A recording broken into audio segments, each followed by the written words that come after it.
Assalamualaikum warahmatullahi wabarakatuh. Halo setiap pendengar podcast kami. Sebelumnya, perkenalkan nama saya Alexa Ditya dan di sini ada partner saya yaitu Nafisa. Nama saya Nafisa Mazai Ibrahim. Podcast ini hadir sebagai ruang diskusi ilmiah dan keagamaan yang mengedepankan adab, data, dan perspektif Islam. Pada episode kali ini kita akan membahas tema yang cukup sensitif namun penting, yaitu LGBT atas nama hak asasi manusia.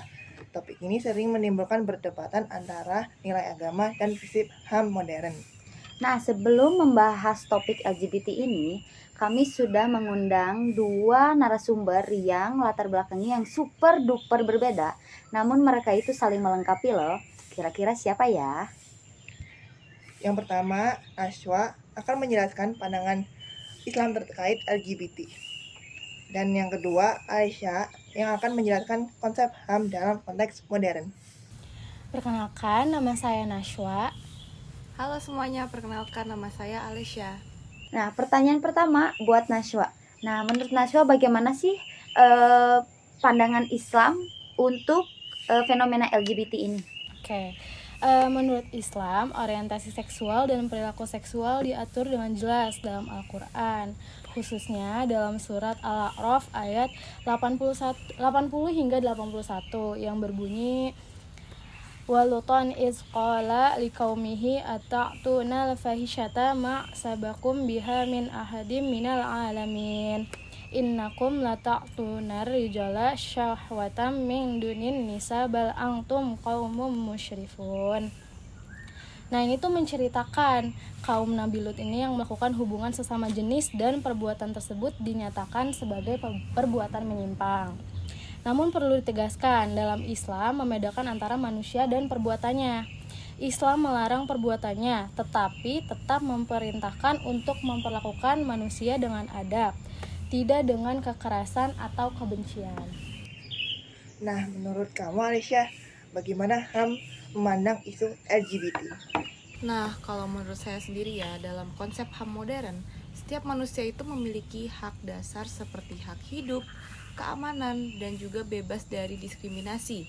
Namun, HAM tidak berarti kebebasan tanpa batas. HAM tetap dibatasi oleh norma sosial, hukum, dan juga nilai agama suatu masyarakat. Nah, di Indonesia sendiri, HAM diatur berdasarkan Pancasila dan Undang-Undang Dasar 1945 sehingga tidak bisa dilepaskan dari nilai religius dan budaya bangsa. Pertanyaan kedua buat Nashwa.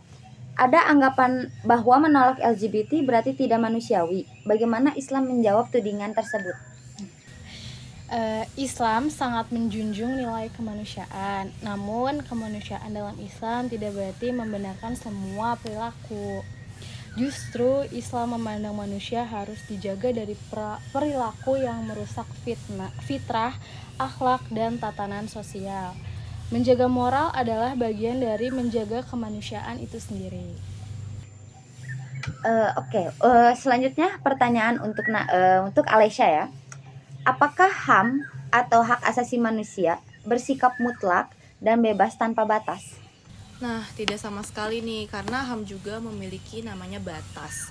Di Indonesia, HAM dibatasi oleh nilai agama, budaya, dan hukum sosial, sebagaimana tercantum dalam Undang-Undang Dasar 1945 Pasal 28J. Artinya, penggunaan HAM harus mempertimbangkan moral dan ketertiban sosial. Dan lalu, bagaimana posisi HAM ketika berhadapan dengan nilai agama seperti Islam? Nah, kalau idealnya nih ya, hak asasi manusia dan agama tidak bertentangan.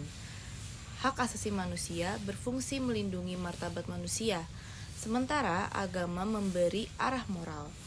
Dalam konteks Indonesia yang religius ini, HAM seharusnya berjalan seiring dengan nilai agama, bukan melawannya. Nah, aku mau bertanya nih kepada kalian berdua, apakah Islam dan hak asasi manusia itu bisa bertemu dengan isu LGBT ini? Nah, bisa banget. Jika HAM dipahami sebagai perlindungan martabat manusia, bukan pembenaran semua perilaku. Islam tuh menjunjung tinggi hak hidup, hak dihormati, dan hak dibimbing menuju kebaikan. Nah, bagus banget nih pertanyaannya. Benar sekali. HAM seharusnya menjadi alat perlindungan, bukan legitimasi perilaku yang bertentangan dengan nilai masyarakat. Dialog dan edukasi jauh lebih penting daripada penghakiman. Baik, untuk pertanyaan selanjutnya, saat ini isu LGBT masif di sosial media dan budaya populer. Bagaimana Islam dan HAM melihat isu ini? Baik, saya akan menjawabnya ya. Dalam Islam sendiri, media memiliki peran besar dalam membentuk pola pikir. Ketika suatu perilaku yang dilarang agama terus dinormalisasikan, maka itu bisa merusak nilai moral masyarakat, khususnya generasi muda. Islam mengajarkan prinsip amar ma'ruf nahi mungkar, yaitu mengajak pada kebaikan dan mencegah kemungkaran, termasuk melalui media. Nah, kalau dari saya sendiri, dari sudut pandang hak asasi manusia, perspektif sosial, media memang berpengaruh besar. Namun nih, negara dan masyarakat tetap memiliki hak untuk mengatur konten agar sesuai dengan nilai lokal. Kebebasan berekspresi tidak berarti bebas tanpa tanggung jawab. Selanjutnya, bagaimana peran pendidikan, khususnya pendidikan agama, dalam menyikapi isu LGBT ini? Baik, saya akan menjawab pertanyaan ini. Nah, pendidikan agama berperan penting dalam menanamkan pemahaman tentang fitrah manusia, akhlak, dan tujuan hidup. Jika sejak awal pemahaman agama kuat, maka seseorang akan memiliki benteng moral dalam menyikapi berbagai pengaruh luar. Kalau dari saya sendiri, pendidikan juga harus mengajarkan sikap kritis dan juga empati. Itu penting banget. Artinya, generasi muda diajak memahami isu ini secara rasional, tanpa kekerasan atau stigma. Namun, tetap berpegangan pada nilai agama dan juga budaya. Nah, lalu sikap ideal seperti apa sih yang seharusnya diambil masyarakat muslim dalam menghadapi isu tersebut? Baik, sikap idealnya adalah tegas dalam prinsip, namun lembut dalam pendekatan. Islam tidak membenarkan perilaku LGBT, tetapi juga melarang tindakan anarkis, persekusi, dan penghinaan terhadap individu. Kalau dari hak asasi manusia itu sendiri, masyarakat perlu mengedepankan dialog dan juga pastinya edukasi. Konflik hanya akan memperkeruh suasana, sedangkan pendekatan ilmiah dan juga religius yang santun akan jauh lebih efektif. Apa pesan terakhir untuk generasi muda dalam menyikapi isu ini? Dari saya sendiri, jangan meninggalkan nilai agama, tetapi tetap berdakwah dengan kasih sayang.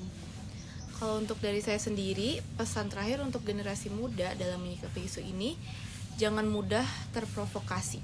Isu sensitif harus disikapi dengan ilmu dan etika. Nah, dari diskusi ini dapat disimpulkan bahwa satu, Islam dengan tegas melarang praktik LGBT berdasarkan Al-Quran dan hadis. Yang kedua, HAM bertujuan untuk melindungi martabat manusia, bukan membenarkan semua tindakan. Yang ketiga, Islam dan HAM dapat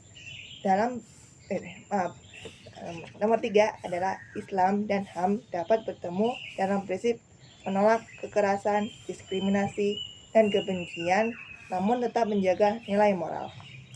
Nah, dari pandangan ini seharusnya bisa menjadi sebuah ruang dialog, bukan suatu konflik. Islam mengajarkan untuk dakwah dengan hikmah dan kebijaksanaan.